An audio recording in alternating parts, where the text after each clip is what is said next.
The sky was still dark when the Ukrainian military convoy began moving slowly along a narrow road cutting through dense forest. The engines hummed quietly, trying to keep noise to a minimum. Inside the armored vehicles, soldiers sat in tense silence, each lost in their own thoughts.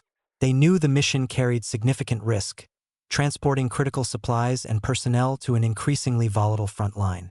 What they didn't know was that they were being watched, tracked, and marked as targets in a meticulously planned military operation. In the distance, hidden among trees and shadows, a Russian Special Forces unit had taken position. These were not ordinary troops. They were elite operators trained in ambush tactics, reconnaissance, and high-precision target elimination. For hours, they had monitored the convoy's movements using reconnaissance drones and advanced intelligence systems. Every vehicle, every soldier, every possible escape route had been analyzed in detail as the convoy entered a narrow bend surrounded by hilly terrain and thick forest. The moment arrived. The Russian unit commander gave a short signal over the radio, a single word that triggered the operation. Within seconds, the silence of the night was shattered by a powerful explosion. A vehicle at the front of the convoy struck a pre-planted mine, abruptly halting the entire formation. Ukrainian soldiers reacted instantly, scrambling out of their vehicles and seeking cover. But before they could fully understand what was happening, bursts of automatic gunfire rained down from multiple directions.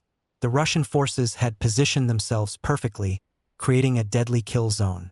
The attack came from the right, the left, and even elevated positions, trapping the convoy with no clear escape. Chaos erupted. Ukrainian radio communications began to fail, partly due to deliberate electronic interference deployed by the Russian unit. Attempts to coordinate a response became difficult, almost impossible. Some soldiers tried to return fire, but identifying enemy positions proved extremely challenging as the attackers remained well concealed.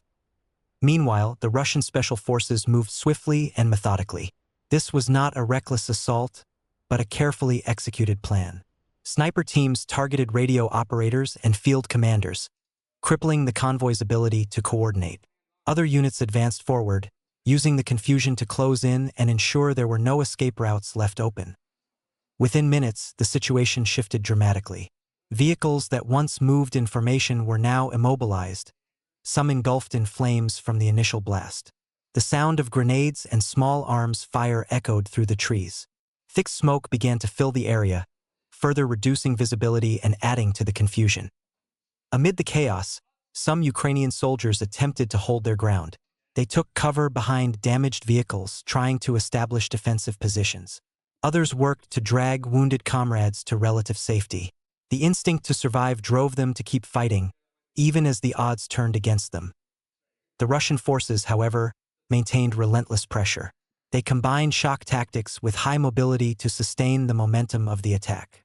Every movement was coordinated, as if rehearsed countless times. In operations like this, speed and precision are critical, and both were clearly evident in their execution. Reconnaissance drones hovering above the battlefield provided real-time intelligence to commanders behind the front lines. Every shift in the situation was immediately analyzed and translated into new instructions for the troops on the ground. This was not just an ambush, it was a modern military operation integrating technology, intelligence, and elite combat capability. As time passed, Ukrainian resistance began to weaken. Disrupted communication, constant pressure from multiple directions, and damaged vehicles made it increasingly difficult to maintain a defensive position. Some attempted to retreat into the forest, but these routes had already been anticipated. Russian units had positioned themselves to block potential escape paths. Eventually, the intensity of the gunfire began to subside. The sounds of the night slowly returned, but not unchanged. The area was now marked by the aftermath of battle. Damaged vehicles, scattered equipment, and the unmistakable traces of a fierce engagement. Russian forces quickly secured the site, ensuring no threats remained before withdrawing according to plan. This operation was not just about the attack. It carried a message. It demonstrated the level of readiness, coordination, and capability of special forces in executing complex missions in difficult terrain. For the Ukrainian side, it served as a harsh reminder of the constant risks present in every movement, even along routes that might appear secure. But the story does not end there. On the other side of the front, reports began reaching Ukrainian command centers. Fragmented information gradually formed a clearer picture of what had occurred. Initial analysis suggested that the convoy had likely been monitored from the very beginning, perhaps even earlier than expected. This raised critical questions. How had their position been exposed? Was there an intelligence leak? Or was it the result of increasingly advanced surveillance capabilities? These questions became central to post-incident evaluations. On a broader scale, the ambush added to the growing list of intense engagements shaping the conflict. Each operation, each strike, influences not only those directly involved but also the wider strategic landscape. Tactics, technology, and methods continue to evolve, creating an increasingly complex and unpredictable battlefield. In this context, the ambush of the Ukrainian convoy stands as a clear example of modern warfare, where success is not determined solely by numbers or firepower, but by information, speed, and adaptability. Those who can effectively integrate these elements gain a decisive advantage. For the soldiers on the ground, however, such analysis feels distant. What they face is the raw reality of combat: uncertainty, danger, and split-second decisions that determine survival. Every mission carries risk, and every step could be the difference between life and death. This ambush, in all its detail, illustrates the nature of conflict at its most immediate level: among trees, along narrow roads, beneath a dark sky. It is a story of strategy and resilience, of technology and instinct, and of how individuals confront extreme situations that push them to their limits. As dawn finally breaks, the first light of day illuminates the now silent scene. What unfolded there just hours earlier becomes part of a larger narrative, an ongoing conflict with many more stories yet to emerge.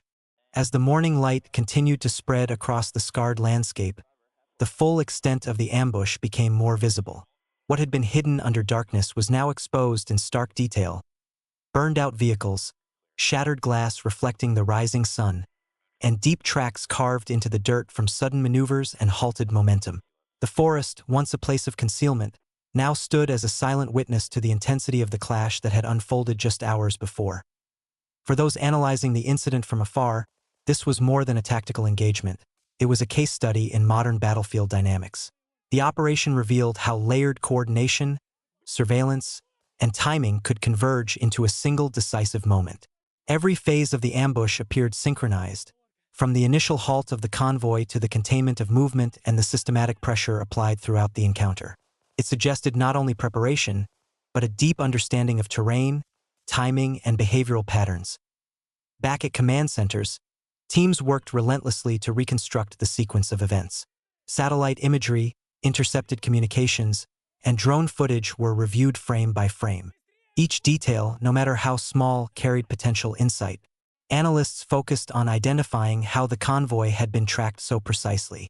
Was it routine surveillance, a compromised route, or perhaps a combination of factors that, when aligned, created vulnerability at exactly the wrong moment? This process of reconstruction was not just about understanding the past, it was about shaping future decisions. Lessons drawn from this ambush would influence operational planning, convoy security protocols, and communication strategies moving forward. In a conflict where adaptation is constant, even a single incident can alter how both sides approach subsequent engagements.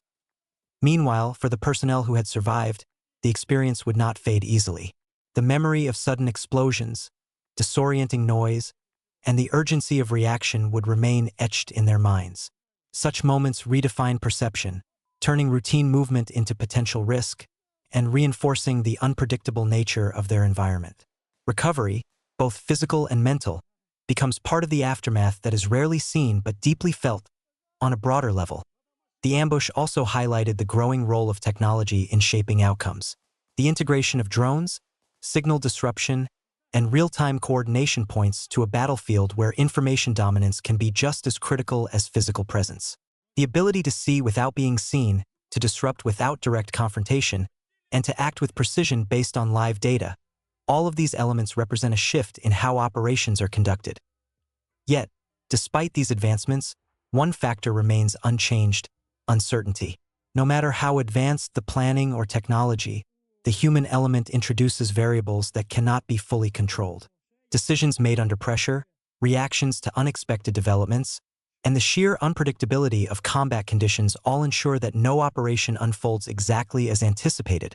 In the days following the incident, discussions would likely intensify across multiple levels of command.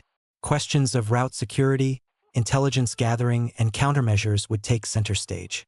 How can future convoys avoid similar situations? What adjustments are necessary to reduce exposure? These are the kinds of considerations that shape the evolving nature of the conflict. At the same time, narratives surrounding the ambush would begin to form.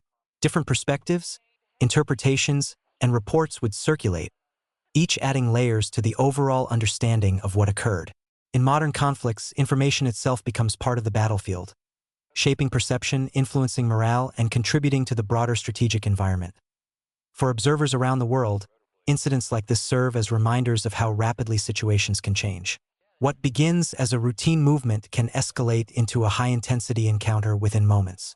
The line between preparation and vulnerability can be thin, and the consequences of that gap can be significant. As the day progresses, recovery and assessment efforts would continue at the site.